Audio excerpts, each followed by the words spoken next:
हमारे साथ बीजेपी के वरिष्ठ नेता लक्ष्मीकांत वाजपेयी जी हैं। लक्ष्मीकांत जी वाराणसी पहुंचे हैं और हम कोशिश करेंगे कि उनसे हम बातचीत करें। वाजपेयी जी, बनारस का कोई ऐसा चौराहा और गली नहीं है जिससे आप परिचित ना हो। 2014 के लोकसभा चुनाव के दौरान आप यहीं रह ही रहे थे। आप अजय राय जी को भी जानते हैं, आप लाल बिहारी यादव जी को भी जानते हैं। इन दोनों नेताओं का जिक्र इसलिए कर रहे हैं चूँकि जिस तरीके का माहौल है और जो बयान दे रहे हैं कांग्रेस के प्रदेश अध्यक्ष अजय राय और समाजवादी पार्टी के नेता और विधान परिषद में नेता प्रतिपक्ष लाल बिहारी यादव, आपको लगता है कि मौजूदा समय में जो बयान विपक्ष की तरफ से आ रहा है इससे बचने की आप सलाह देंगे, बचना चाहिए इससे? अब छोलिया हो या लोबिया, सफेद चने या काले चने, सब कुछ मजेदार बने। नहीं, इस तरह के बयान देने ही नहीं चाहिए। और अगर इस तरह के बयान देने हैं तो सर्वदलीय बैठक में जाकर सर्वसम्मति नहीं करनी चाहिए। एक तरफ सर्वसम्मति, एक तरफ असहमति का बयान, दोनों में कोई तालमेल नहीं है। और इसी से लगता है कि इन दलों का दोहरा चरित्र है और ये राजनीति ज़्यादा है और भारत माता की सेवा कम करना चाहते हैं। नहीं, जो कांग्रेस के सबसे बड़े नेता हैं राहुल गांधी, वो कह रहे हैं कि हम सरकार के साथ हैं, सरकार का जो फैसला होगा हम उसके साथ खड़े हैं। लेकिन उनके प्रदेश अध्यक्ष जो सबसे इस समय जो राफेल डील हुआ और सबसे ज़्यादा भरोसा जिस विमान पर है उसको लेकर ही वो एक तरीके से व्यंग कर रहे हैं। तो आपको लगता है कि या तो उनको कार्रवाई करनी चाहिए या आपको लगता है कि उनके सहमति से बयान दिया जा रहा है? नहीं, कांग्रेस पार्टी ने अजय राय जी का बयान हुए 24 घंटे से ज़्यादा बीत गए।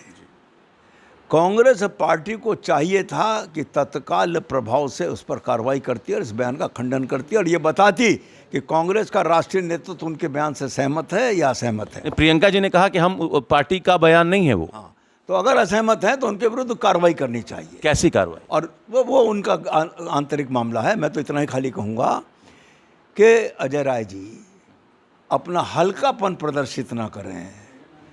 विश्व की सबसे पुरातन नगरी काशी के वासी हैं और काशी का वासी अगर भारत माता के विषयों पर इतना हल्कापन दिखाएगा तो काशी कभी उन्हें माफ़ नहीं करेगा। तो ये जो मौजूदा स्थिति है, विपक्ष के नेताओं को क्या सलाह देंगे लक्ष्मीकांत जी आप? विपक्ष के नेताओं को केवल इतना कहना है, सरकार के साथ खड़े रहें जैसा सर्वदलीय बैठक में निर्णय किया और सरकार उनके भरोसे पर खड़ी उतरेगी। वो पूछ रहे हैं कि कार्रवाई कब होगी? 14 दिन जब सरकार पर भरोसा व्यक्त कर दिया तो इसको वेट करना चाहिए। लाल बिहारी जी कह रहे हैं कि सेना पर भरोसा है लेकिन सरकार प्रधानमंत्री जी के बयान पर भरोसा नहीं है, ये कहना है लाल बिहारी जी का। नहीं, प्रधानमंत्री जी ने कोई बयान भी नहीं दिया है। सेना की कार्रवाई और ये सब बिना सरकार के तो नहीं होगी, इसलिए इसका वेट करना चाहिए उनको और जल्दबाजी नहीं करनी चाहिए। मॉक ड्रिल को लेकर आप क्या कहना चाहते हैं? मॉक ड्रिल तो एक तैयारी है, एक प्रक्रिया है और जिस प्रक्रिया में सामान्य जनमानस की सहभागिता होनी है उसको जनता के बीच में मॉक ड्रिल की जा रही है और मेरा भी ध्यान कहना है कि जनता को उसमें सहभागिता करनी चाहिए। जातीय जनगणना पर आप लोगों ने लगातार विरोध किया।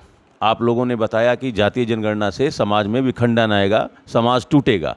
लेकिन कैबिनेट ने एकाएक जो फैसला लिया, चौंकाने वाला फैसला था।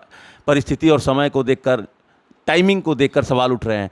अब आप लोग उस पर आम राय बनाने की कोशिश कर रहे हैं। आदरणीय प्रधानमंत्री जी के बारे में ये एक मशहूर है कि उनके निर्णय सदैव चौंकाने वाले होते हैं, नंबर 1।